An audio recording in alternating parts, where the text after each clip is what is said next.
habt die andere genauso vernichtet. Sie vernichtete, vernichtete, vernichtete. नमस्कार दोस्तों, Hitler एक ऐसा इंसान था जिसका नाम तानाशाह शासकों में सबसे पहले लिया जाता है। लेकिन फिर भी दोस्तों, दुनिया भर में ऐसे लोगों की कमी नहीं है जो हिटलर की तारीफ करते थकते नहीं हैं। हिटलर को लेकर दुनिया भर में एक अफवाह ऐसी भी फैली हुई है कि हिटलर भारत और भारतीयों का समर्थक था। जी हाँ दोस्तों, क्योंकि हिटलर आर्य यानी भारतीयों को एक बेहतर नस्ल मानता था। लेकिन यह सब बिल्कुल गलत है दोस्तों, बल्कि हिटलर भारतीयों से बहुत नफरत किया करता था। लेकिन आखिर ऐसा क्यों, जबकि वह आर्य की नस्ल को श्रेष्ठ मानता था? क्या थी वजह? ये कुछ ऐसे सवाल है जिनका जवाब मैं इस वीडियो में दूंगा आपको। बहुत ही इंटरेस्टिंग वीडियो है दोस्तों, तो अंत तक बने रहिए और कमेंट्स में अपनी राय जरूर बताइए। हिटलर का जन्म 20 अप्रैल 1889 में ऑस्ट्रिया हंगरी में हुआ था। हिटलर का पूरा नाम एडोल्फ हिटलर था। दोस्तों, हिटलर सिर्फ एक नाम है, लेकिन आज के समय में हिटलर का मतलब उस इंसान को माना जाता है जो कि बहुत ही रूड, गुस्सा और पागल आदमी था। जब केवल 3 साल का था तब उसका परिवार ऑस्ट्रिया से जर्मनी रहने आ गया। तब से वह जर्मनी में ही पला बड़ा है। हिटलर की अपने पिता से बिल्कुल नहीं बनती थी, क्योंकि उन दोनों की पसंद बिल्कुल नहीं मिलती थी, और यही वजह थी कि हिटलर अपने पिता को यहूदी और एक बुरा नस्ल वाला इंसान मानता था। उसके पिता भी बहुत असंतुष्ट और आक्रोश करने वाले इंसानों में से थे। इसके बाद अपने माता पिता की मौत के बाद हिटलर एकदम बदल गया और धीरे धीरे जर्मन राष्ट्रवाद में इंटरेस्ट लेने लगा था। और कुछ समय बाद हिटलर ने साल 1913 में वियेना छोड़ दिया था और 13वीं बावेरियन इन्फेंट्री रेजिमेंट में शामिल हो गया था। इसके बाद हिटलर प्रथम विश्व युद्ध में भी शामिल हुआ था। युद्ध खत्म होने के बाद 1919 में की गर्मियों में हिटलर को एक सैनिक जिसका नाम अंसर रोइन था, उसकी मदद से म्यूनिख में सेना में राजनीतिक अधिकारी के रूप में रोजगार भी मिला था, और यहीं से उसने राजनीतिक करियर की शुरुआत की। इसके बाद दोस्तों, जनवरी 1920 में उसने जर्मन वर्कर पार्टी का प्रोपेगेंडा चीफ बनाया गया। आने वाले महीनों में उसने पार्टी का नाम national socialist German worker party यानी नाजी पार्टी रख दिया। अप्रैल 1920 में उसने म्यूनिख में एक हॉल में पार्टी वर्कर्स के सामने स्पीच दी थी, जो कि बहुत फेमस स्पीच हुई थी। वहाँ उससे बहुत सारे सवाल पूछे गए थे, और एक यह सवाल भी पूछा गया था कि मुट्ठी भर ब्रिटिशर्स ने आधी दुनिया पर राज कायम कर लिया है, और वो कैसे किया। इस पर हिटलर ने कहा कि हमें यानी जर्मन को भी यही करना चाहिए। दोस्तों, ये वही दौर था जब भारत पर अंग्रेजों ने कब्जा कर लिया था। ऐसे में हिटलर की यह बात वाकई में हैरान करने वाली थी, क्योंकि उसने 1 महीने पहले ही मीटिंग में अंग्रेजों के खिलाफ बोलते हुए कहा था कि भारत से कपास और रबड़ की निर्यात से भारतीयों का खून चूसा जा रहा है और उन्हें भूखा रहने पर मजबूर किया जा रहा है। अब तो एक तरफ वह ब्रिटिशर्स की तारीफ कर रहा था और दूसरी तरफ उनके काम की बुराई भी कर रहा था। इसलिए पार्टी वर्कर्स को समझ नहीं आ रहा था कि वो कहना क्या चाह रहा है।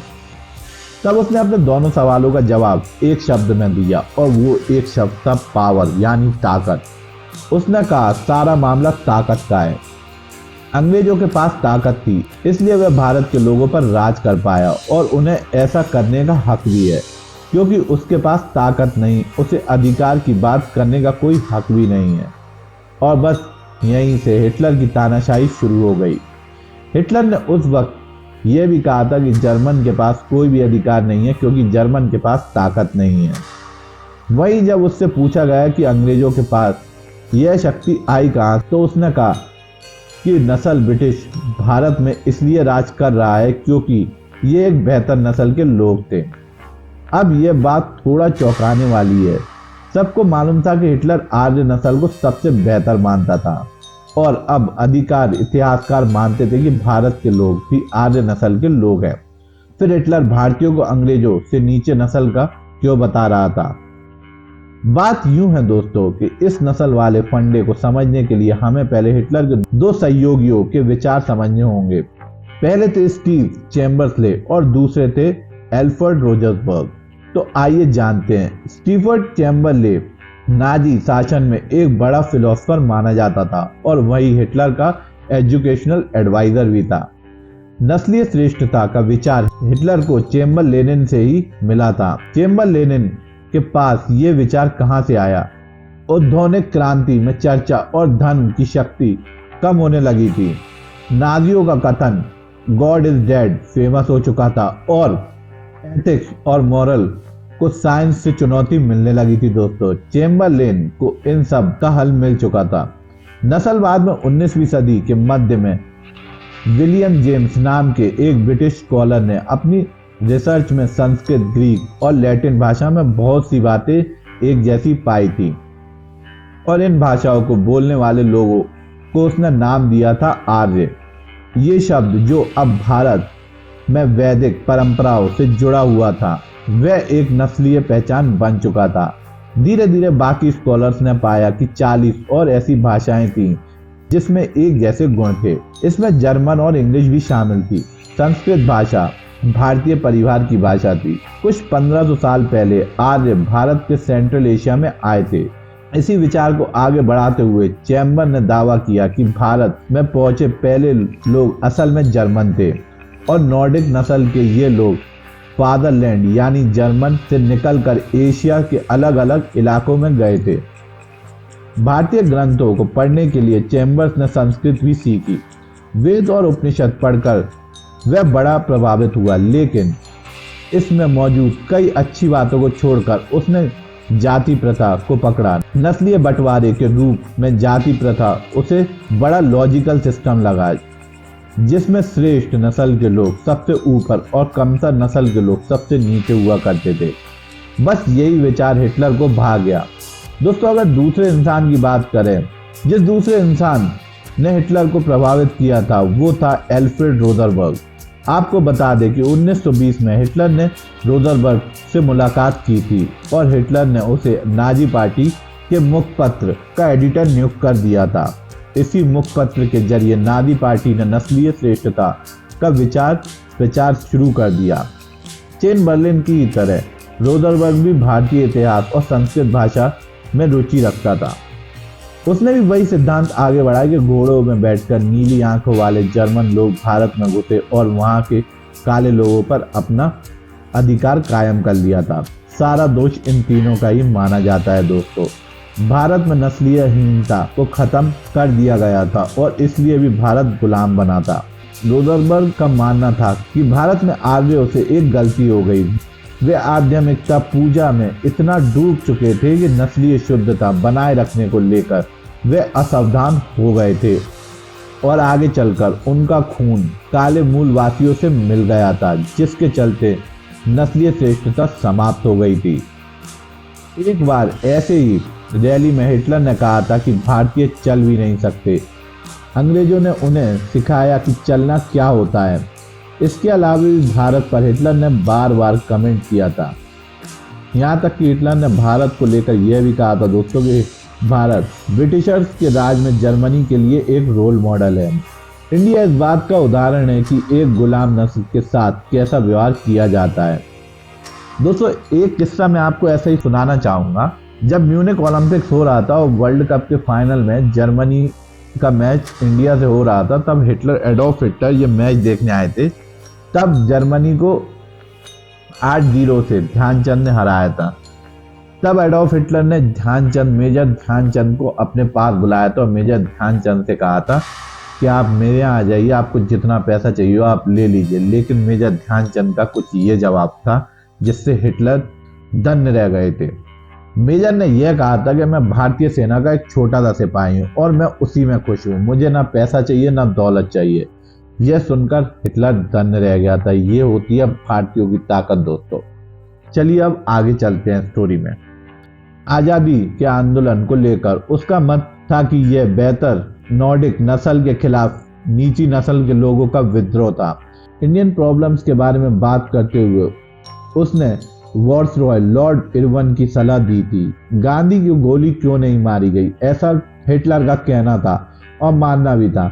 बात गांधी की नहीं थी, हिटलर का मानना था कि भारतीय नीची नस्ल के लोग हैं, इसलिए उनके खिलाफ कोई भी हिंसा जायज नहीं है। वहीं हिटलर को लेकर यह भी कहा जाता है कि हिटलर ने भारतीयों की मदद भी की थी। आपको बता दें कि मई 1942 में नेताजी बोस और हिटलर की मुलाकात भी हुई थी। इससे पहले भी नेताजी सुभाष चंद्र बोस कई बार हिटलर से मिलने की कोशिश कर चुके थे, लेकिन हिटलर उनसे मुलाकात को तैयार नहीं हुआ, क्योंकि हिटलर भारत की आज़ादी से उससे कोई विशेष लगाव नहीं था। लेकिन जब इंडियंस युद्ध में उतरा तो ब्रिटेन को उलझाए रखने के लिए उसने भारतीय आज़ादी के आंदोलन पर ध्यान देना शुरू कर दिया। नेताजी बोस के साथ मुलाकात के दौरान भी अधिकतर समय वह एक ही बात करता रहा और नेताजी को इस मीटिंग के दौरान एहसास हुआ कि हिटलर उनके थ्रू प्रोपेगेंडा वॉर जीतना चाहता है बजाय कि मिलिट्री वॉर के। वही आया साल 1945 जब जर्मन हार के कगार पर खड़ा हुआ था और हिटलर सहायक के रूप में भारत के राष्ट्रीय आंदोलन पर नजर गड़ाए बैठा था। हिटलर को अब भी लग रहा था कि भारत में विद्रोह चरम पर पहुंच गया तो ब्रिटेन कमजोर हो सकता है। मार्च महीने में हुई एक कॉन्फ्रेंस में हिटलर के सामने एक जनरल ने इंडियन लीजन यानी आज़ाद हिंद फौज का जिक्र किया। आपको बता दें दोस्तों, इंडियन लीजन यूरोप में भारतीय युद्धबंदियों से बनी एक यूनिट थी जो जर्मन सेना का हिस्सा बनी हुई थी। इसे नेताजी सुभाष चंद्र बोस ने गठित किया था। तब हिटलर ने जवाब दिया था कि इंडियन लीजन एक मजाक है, भारतीय कीड़ों को भी नहीं मार सकते। उसका कहना था कि भारतीय कीड़ों को भी नहीं मार सकते, अंग्रेजों को तो कतई नहीं मार सकते। इसलिए अंग्रेजों के सामने उन्हें खड़ा करना एक मजाक समझता था हिटलर। इससे बेहतर तो वो चाहता था कि इनसे मजदूरी कराई जाए, वैसे ही लायक है ये भारतीय, ऐसा हिटलर का मानना था। हिटलर के इस बयान से साफ हो गया था कि हिटलर भारतीयों से नफरत करता था और वह इस खून को सबसे गंदा मानता था और अपने खून को सबसे सर्वश्रेष्ठ मानता था। उसी को लेकर उसका मानना था कि सिर्फ उन्हीं को राज करने का हक है। हिटलर ने 60 लाख से भी ज़्यादा यहूदियों की जान ले ली थी दोस्तों। उसने गैस चैम्बर में उन्हें डालकर उन्हें इस तरीके से टॉर्चर किया था कि मैं आपको बता नहीं सकता दोस्तों। अगर आप इस पर एक डेडिकेटेड वीडियो देखना चाहते हैं तो मेरे को कमेंट्स में ज़रूर बताइए। इसी के साथ मैं इस वीडियो को अंत करता हूँ। आशा करता हूँ ये वीडियो आपको कुछ नॉलेज देकर गई होगी। ऐसी नॉलेजेबल वीडियोस के लिए मेरे channel treasure knowledge TV Hindi को लाइक एंड सब्सक्राइब कीजिए और अपनी राय कमेंट्स में जरूर बताइए। जब तक के लिए धन्यवाद। जय मां भारती।